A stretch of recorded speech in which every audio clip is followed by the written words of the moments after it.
Hello, my name is Robert White III. I am educator, community organizer, and mentor. And I just want to spend a few minutes with you talking about my experiences working in public education. I've worked in K through 12. I've also worked in higher education.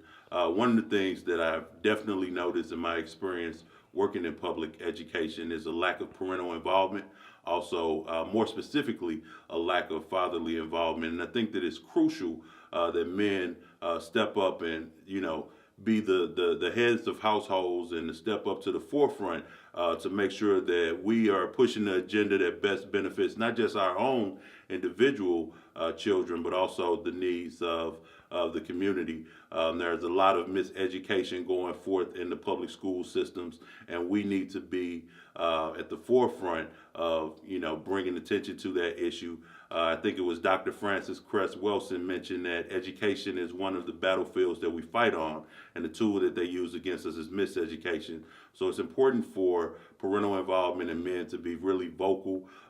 We can't expect the schools to do all of it. We have to have a solid foundation at home. I'm speaking both as one that has worked in that arena, but also a parent. It's crucial that we sit down for dinner and that we have conversations about cultural context and historical innovations that people of African descent have, been crucial at implementing throughout the world.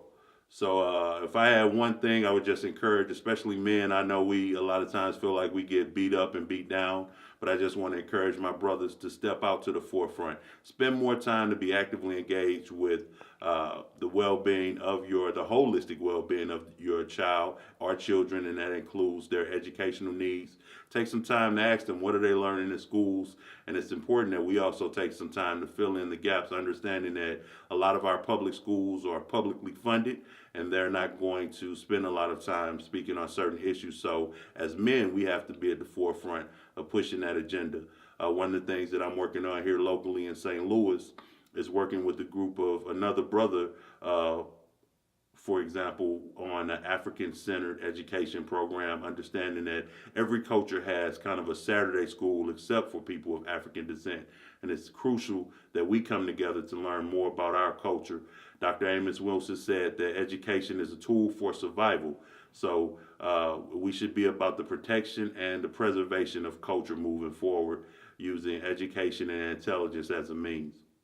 Right. And on this platform, we have a curriculum that we composed and created that is heavily on favors our culture, so kids can learn about their culture starting from pre-K all the way up.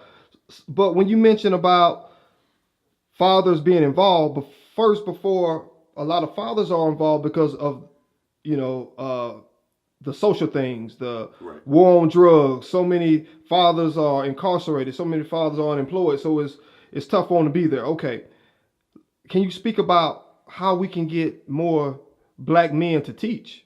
Because if we had more role models inside the school system, wouldn't that help out a little bit? Yeah, absolutely. I think I read an article, and I cannot remember the source, so I can't, validate it. But I think it was about 5 years ago. I read an article that said approximately 1% of the total teacher population in America is black men. So we definitely need to get men in the classroom. A lot of what we see is education is a mostly female-dominated profession, but also not just female dominated, white women. So we have a lot of white women that may not necessarily understand, especially our young black boys, and what may seem as aggressive or they're not very attentive is just natural for our boys. So I think it's eerily crucial that we get more men involved in education. I think that it's important. I want to tip my hat to the work that you're doing and Dr. Boyce Watkins. I think that exposure is big, just letting the community know that there are men that value education and put education at the forefront of the agenda, and there are men that are going to take some initiative to launch what is lacking. So I definitely want to echo your sentiments to call on more men to consider being teachers. I know it may not be the most glamorous work. I am the son of an educator. My mother worked for the St. Louis Public Schools, and one of the things I remember my mother telling me when I was younger, she said that your paycheck won't be the biggest, but there's nothing like the feeling of knowing that you made an impact in a student's life, or when a student graduates, they come back and say you made an impact. My mother worked with pre-K students. 36 years in the education arena. So obviously she saw a lot of students grow up and to be productive citizens. So there is definitely, there has to be some type of initiatives coming forth from the education arena to attract more men into the field of education. As you go inside school systems, what is the climate for young black boys and girls? One of the things that the climate I don't think is always the most welcoming, especially in a lot of our urban schools. I think that there are a lot of low expectations, and a lot of time what you see is students that, since they think I'm bad, since they think that I'm dumb, I'm just going to meet their expectations. I believe that children naturally will either try to meet or surpass our expectations. So as we raise the bar for our students, and that's one of the things I personally did, I tried to look at, especially the young men, beyond being clowns and, being the ones that like just chasing the girls. And really seeing the scholar and bringing that scholar out of them. But I can't always say that the natural school state is always welcoming and encouraging of that. You see also a lot of brilliant young minds that are kind of going to waste because they're dumbing themselves down. They think that they have to be dumb just to kind of fit in. And I want to encourage, men is crucial to show them that it's okay to be smart and that we need to have people come up to our level instead of coming down to the other folks' level. Right, and all that alludes to the point that, like you said, is not enough black men teaching to have those daily high expectations, and you can't be everywhere all the time. So say that it's a single mom and the dad is not present, and the kid goes to school with all female teachers. What advice would you offer that mother on how to raise those expectations or to get him prepared? Right, that's a great question. In fact, I just met with a young man yesterday, a middle school student, 12 years old. I just recently took on a position as a community mentor, and I could just tell as soon as I met his grandmother that she's overwhelmed. She's been raising this young man on her own for 7 years, and she just needs some support. So I want to just encourage. I know that a lot of times there may be an absence of the father in the household, but there are many good men out in the community. One of the challenges is once people identify those good men, a lot of times we're the ones that are active in the community, diligently doing the work. And like you said, we can only take on so much. So really there needs to be more guys stepping up, whether it be big brothers, coaches, pastors, just men from different realms of society. In a way, I use the example of we're trying to patch up a hole that we didn't even create in some cases, but it's essential. We come from a collective people, and what I mean by that is it echoes even in our it takes a village mindset. So we really need more of the village to step forward, to know their roles. As men, we are kind of gatekeepers in the community, so it's essential that we be out in the forefront and being those examples for our young men and being involved. How can we recruit and create more younger mentors? You know what? I think that on one level, I think that it has to be real grassroots. I think you start house to house, block to block. I think a lot of times we look to organizations and we become too dependent on organizations or grants or initiatives, when the reality is you don't have to ask for permission to work with the young people on your block. Maybe if parents on their block started organizing some type of educational activities and inviting the young people over, and block parties. Just we live in a time where we've kind of gotten away from the concept of community. People live just amongst each other and may not know their neighbors. So I think that it first has to start with people getting to know each other.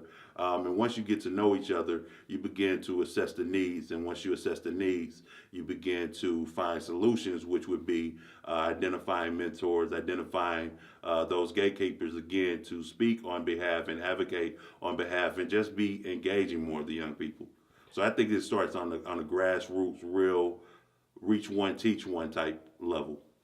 You're deeply embedded in the community. So during the summertime, I only see parents signing their kids up for sports activities. They are fundraising for sports related activities, but I don't see too much educational things going on in the summertime. Is there anything educational that's done where single moms or parents can send their kids? Yeah, I think that there are plenty of things available. However, one of the challenges is if you don't have those things cost, or those things, say for instance, in the St. Louis metropolitan area, they may not be in the inner city, so you may have to travel some ways to get access to those things. We need more uh, cost effective, and we need more neighborhood based initiatives, so that our students won't be eliminated because they can't afford $1,000 to attend an academic enhancement camp, or because they don't have transportation to go out to the suburbs 25 miles away to participate. What you see is those students that have access to things throughout the school year, again, it's a continuation of that cycle. They have access to tons of things in the summertime, whereas those that don't, they don't have as many options in the summertime. So I think another issue too is, without beating up on folks, they say how we spend our money and how we spend our time reflects our values. So again, just going back to the real grassroots, parents, community members, churches, just taking some time to have some education centered activities, to making sure that our kids are not only, or I'm sorry, our children are not only sharp on their skills, but that they can get ahead at times as well. In today's society, we have more education as a people, as African people in America. We have more education, we have more money, we have more positions, but at times, based on the conversations that I've heard from elders from before, it seems that we're doing less with our more. So really, it's going to take a little bit more of a concentrated effort for from the Black working and middle class to initiate some type of grassroots initiatives. Something that can form into maybe YourBlackEducation.com, education cooperative or collective. So, what do you think education is headed for the inner city kids? Because I think here in St. Louis Public Schools, 50 of the schools are, I think, undercredited, if I'm not mistaken. And so, as far as becoming educated, do you think we need more schools just for black children, or do we just need more administration or better structure? Well, great question. I want to speak to the first point you mentioned: more schools for Black children. I think that that's crucial. Every culture, the Asian culture, Jewish cultures, they have culturally specific institutions. We don't have those things, so I think that we do need more African-centered, education-based institutions. I don't know if it's so much administration, because if you get an administration that don't have the best interests of the population that they're working for, it won't do anything. But I do believe that it starts with African-centered learning. What is African-centered learning as opposed to Eurocentric learning, and building institutions around that, building curriculum where students actually get to see themselves in curriculum. I had a friend from a white guy from New Hampshire, and I always used to tell him, just imagine seeing yourself in a history book, and the first time you saw yourself in a history book was from the context of slavery. You may think that you didn't have any history before that, but we know that that's false. We come from innovators. We come from world changers. So I think that it will take more Afrocentric, African-centered curriculum, as well as institutions, to change our plight. Again, Dr. Amos Wilson said that education should be a tool for survival, essentially. So if we don't gain the intelligence that we need and education that we need, we're on the verge of extinction. Going inside the schools and doing all your community activist work, what is your end goal? What do you want to achieve ultimately? Well, I'm one of those type people. I wake up every morning thinking about legacy.